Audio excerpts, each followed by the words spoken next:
안녕하세요. 대단히 반갑습니다. 여기에 광주 5.18 미술 검은비 상무관 검은비 존치를 위한 예술인과 시민들의 모임. 5.18 사적지인 광주 동구 상무관에 전시된 예술작품 검은비 앞에서 한 학생이 추모하고 있는 모습. 8.5m 가로 결표 2.5m 세로 검은색 단색 회화. 하지만 가까이 다가가면 지난 2000년부터 작가가 100kg이 넘는 쌀에 유화물감을 섞어 만든 검은 쌀의 질감이 슬프게 그러나 빛으로 다가온다. 쌀 한 톨은 작은 우주이며 생명과 죽음을 상징한다. 그리고 검은 쌀로 덮여있는 검은 표면은 모든 빛을 품고 있어 슬픔과 상처를 조용하고 따뜻하게 안아주고 모두의 빛이 되는 작품이다. 지난 2014년 여름 독일에서 30년이 넘는 세월을 지낸 정영창 작가는 당시 독일에서 비엔날레 특별전 달콤한 이슬 1980년 그 후 초대 작가로서 광주에 와 있었다. 틈나는 대로 5월과 관련된 장소를 돌아보며 현 시대에서 바라본 새로운 5월 작품들을 구상하던 어느 날 작가는 도청 맞은편에 있는 상무관을 찾았다. 상무관은 5.18 민주화 운동 38주년 기념전으로 검은비 블랙 머모리얼 작품이 전시되기 전까지 문이 닫혀 있었다. 상무관의 작품이 설치된 지난 2018년 이후 검은비 작품 앞에서 여러 예술가들은 다양한 예술 행위를 하였고 외부에서의 방문, 수많은 시민들은 헌화하며 위로하고 추모하는 발길이 계속해서 이어졌다. 그동안 광주 5.18 미술은 민중미술과 한국 리얼리즘 미술의 새로운 패러다임을 생성했다.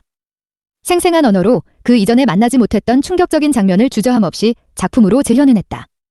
그럼으로써 광주의 진실을 드러내고 알리는 데 중요한 역할을 했을 뿐만 아니라 한국 미술의 큰 흐름 속에서 민중미술이라는 한 시대의 정신이 살아있는 현장 미술의 지평을 넓혔다.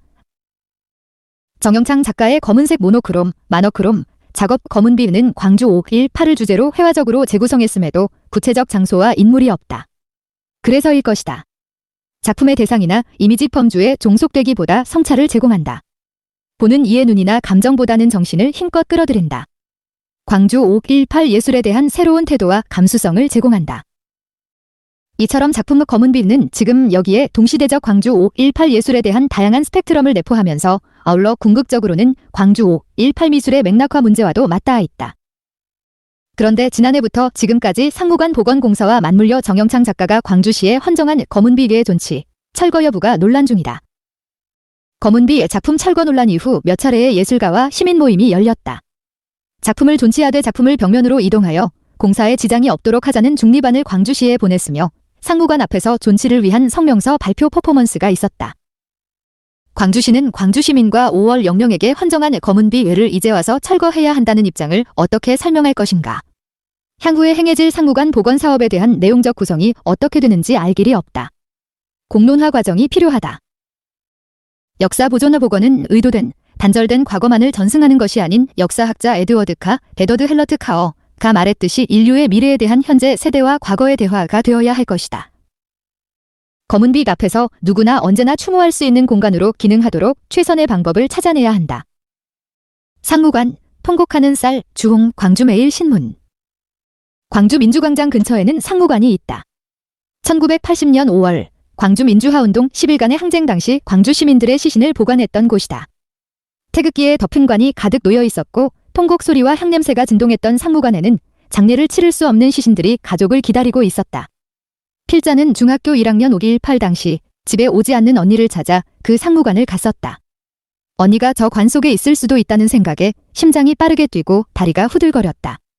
그 빽빽한 관들과 향냄새, 가족의 시신을 찾고 관을 붙들고 우는 통곡 소리를 잊을 수 없다. 38년이 지난 2018년 검은비가 상무관에 전시되기 전까지 상무관 근처는 가지 않았다. 가슴이 뛰고 무서웠다. 2018년 5월 상무관의 장소성을 살려 정영창 작가의 검은비 작품이 전시되고 이당금 배우의 씻김 퍼포먼스에서 시민들과 함께 울고 흰 쌀 한 봉지를 받아 나오며 다시 상무관을 찾을 수 있었고 무서움도 사라졌다. 독일에서 활동하는 정영창 작가가 상무관이라는 장소에 맞는 작업을 하기 위해 쌀 한 알에 검은 유화물감을 칠해서 붙인 가로 8.5m 세로 2.5m의 스케일의 작품 검은비는 모든 것을 품어주는 힘이 있었다.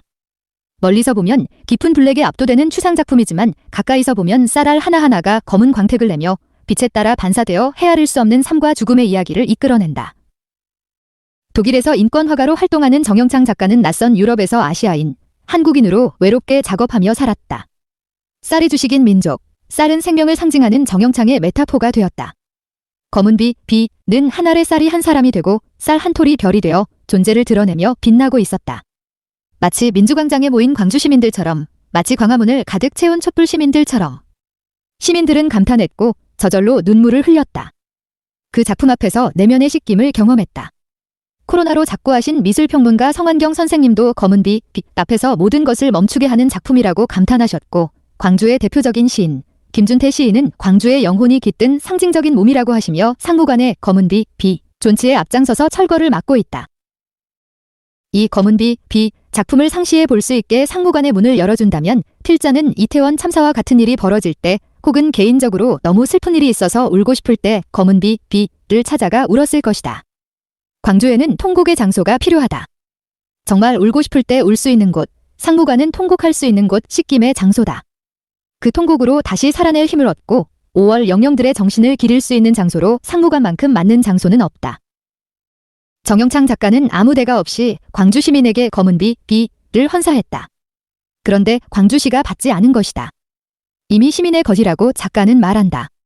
그러면 다시 상무관을 열고 시민들에게 검은 비 작품 관람의 기회를 주고 시민들에게 물어봐야 한다.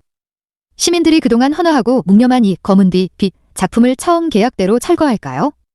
아니면 상무관 원형보건공사에 포함시켜 계속 광주 시민이 헌화하고 묵념할 수 있게 할까요? 작가는 이미 시민의 것이라고 하니 시민들이 찾아가 볼 수 있게 오픈하고 생각할 시간이 필요하다. 검은 비 작품을 시민들이 직접 볼 수 있도록 관리 당사자인 아시아문화전당은 다시 상무관을 개방하고 직접 작품을 마주하고 시민이 판단할 기회를 마련해야 한다. 필자는 그 작품을 직접 봤기 때문에 존치를 주장하고 있지만 직접 작품을 본 적이 없는 시민들은 그 가치를 알 수 없기 때문이다. 우리가 후손에게 남길 명작을 스스로 파기하는 어리석은 일을 복원이라는 이름으로 한다면 무엇을 복원하려 하는가? 그 내용이 궁금하다. 복원 사업을 이유로 정신과 보물을 폐기할 수도 있기 때문이다. 3월부터 복원공사가 시작된다. 시간이 없다. 광주 시민들에게 작품을 직접 보고 판단할 기회를 제공해야 한다. 작가가 아무 대가 없이 시민에게 헌사한 영혼이 깃든 작품을 법의 잣대만 들이밀며 헌신작 취급하는 행태가 예술의 도시 광주에서 일어나고 있어서 안타깝다. 2018년 5월 18일 - 6월 17일 5.18 38주년 특별전으로 검은비 전시 공연예술계약서 작성. 2018년 9월 - 11월 광주 비엔날레 특별전 작품으로 사용됨 전시참 여승낙서 작성. 2018년 11월 22일 2019년 5월까지 검은비를 상무관에 존치한다는 내용의 이행각서 작성. 2020년 3월 30일 광주시가 5길 8행사위원회에 검은비 이전 요청 공문 발송. 2020년 4월 3일 5길 8행사위원회에서 12월까지 검은비 전시 및 안내판 설치 협조 요청. 2020년 4월 12일 무등일보에 정영창 작가의 검은비 기증 의사를 광주시가 보관할 곳이 없다는 이유로 거절한 기사가 나옴. 2020년 4월 14일 아시아문화전당이 5길 8행사위원회의 요청을 받아들여 12월까지 검은비 전시 연장 및 안내판 설치하기로 함. 2020년 6월 3일 아시아문화전당이 12월 전시 종료 후 검은비를 이전하라는 공문을 5길 8행사위원회에 보냄.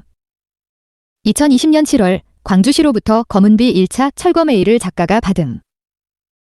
2020년 8월 국립아시아문화전당은 상무관의 검은비 작품 철거 이전을 철회하라 성명문 발표 5길 8기념재단 5길 8민주유공자유족회 5길 8민주화운동 부상자회 5길 8구속 부상자회. 2020년 8월 3일 5길 8기념재단과 5월 3단체에서 검은비 보존 요구 성명 자료를 배포했으나 5길 8기념재단에서 실무자의 착오였다고 성명서를 부인. 2020년 8월 7일 예전 남도청 보건대책위원회 위원장단회의에서 5길 8기념재단과 5월 3단체가 검은비 철거 만장일치로 합의. 2020년 8월 9일 의 내용을 5길 8기념재단 홈페이지 보도 자료란에 고시. 2020년 9월 광주시가 독일의 정영창 작가에게 작품 철거 요청 이메일을 발송하지 작가는 페이스북을 통해 거부. 2022년 9월 광주시가 임시 귀국한 작가를 2번 만나 작품 회수 요청. 2022년 10월 11일 광주시와 옛도청보건추진단이 정영창 작가와의 대화 자리에서 철거 요청 내용 증명 전달. 2022년 10월 41명의 검은비 상무관 내 존치를 위한 시민과 예술인 서명 포함 중재안을 광주시에 전달했으나 중재안을 거부함. 2022년 11월 22일 변재훈 5.18 42주년 행사 집행위원장이 기자회견 및 기자간담회를 열고 정영창 작가에게 2018년에 작성된 전시참 여승낙서와 이행각서에 따른 철거 약속 이행 촉구. 2022년 11월 26일 상무관 앞에서 검은비 존치를 위한 성명서 발표.